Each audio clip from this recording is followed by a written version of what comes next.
Good afternoon and welcome back into Valley News Now. I'm Adam Shalafu, and I'm joined remotely by Harrison Prey from Fergus Falls. Harrison, what a busy morning for you. You came into the newsroom. You were immediately sent back to Minnesota. It's been a busy day for you so far. Fire crews were on the scene at Our Lady of Victory Church and Private School in Fergus Falls, where a fire was this morning. Harrison, bring us up to speed. Yeah, Adam, I arrived here at around 11:15, and like you had mentioned, I got to the station, and what we heard on the scanner was a reported fire that happened. I talked to the division chief of Fergus Falls Fire Department, who told me that they got the call at 9:04 and they arrived here at 9:08, and they were able to contain the fire within 30 to 45 minutes. And what he told me was that the cause of the fire, it came from an exhaust pipe and from a generator. That's what they believe to have found where the fire started, but that's all that they know at this time. Really just we'll play it by ear, but they're still trying to find exactly what had caused the fire. They do know that it came from an exhaust pipe and a generator. So that was what they filled in with me as I began to question them, as I did an interview with him in particular. I talked to the principal of the school, who told me that as soon as the fire happened, they were able to evacuate. Nobody was injured, which is a great sign. They went to a nearby Walgreens, and so that's the good news, is that everybody is okay and safe. And that is certainly the most important information, Harrison. I appreciate you letting us know that the children were evacuated safely. It's got to be, I can see how cold you are, and we're going to keep this one relatively quick. I'm sure you want to get back in the warm car. What was it like for the firefighters as they look to battle this fire, but in absolute super cold conditions?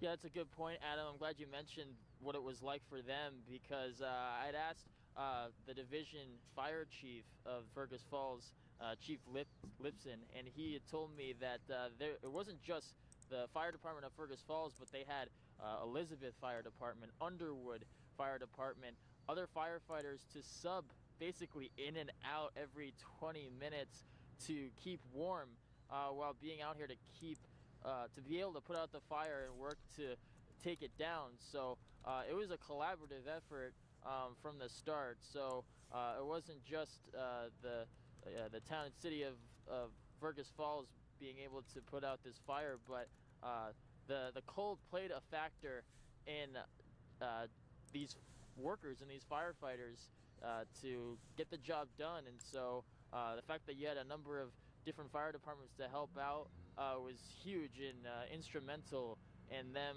being able to work to get the job done.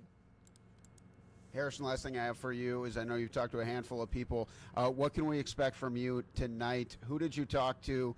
And I don't expect a full recap, but what did they tell you? Well, I talked to a division chief of Fergus Fire Department. I'm expecting to use sound from him, what it was like for them in their working conditions, not just to put out the fire, but like we both talked about how cold it was, and them getting other people to help out in the fire. Talking to the principal of the school, how proud he was of his staff to be able to get out in time and execute these types of drills. And then I also talked to a pastor who is a part of the church, and again, the damage was caused to the right side of the church. I talked to Principal Jake Raths, excuse me, and he said he didn't see the fire happen because it happened on the church side, where on his side of the school he was able to see just the what happened with the school. So that's what to expect later on tonight. Expecting a story on sound from those three people: the division fire chief, a pastor, and a principal, to be able to talk about what they know of and how everybody was luckily able to get out in time. So that's what you can expect from me tonight, and just how they were able to get everybody safe and sound, and luckily how nobody was injured. Thank you very much, Harrison. Is there anything else you'd like to talk about or touch on before we let you go? That is about it, Adam.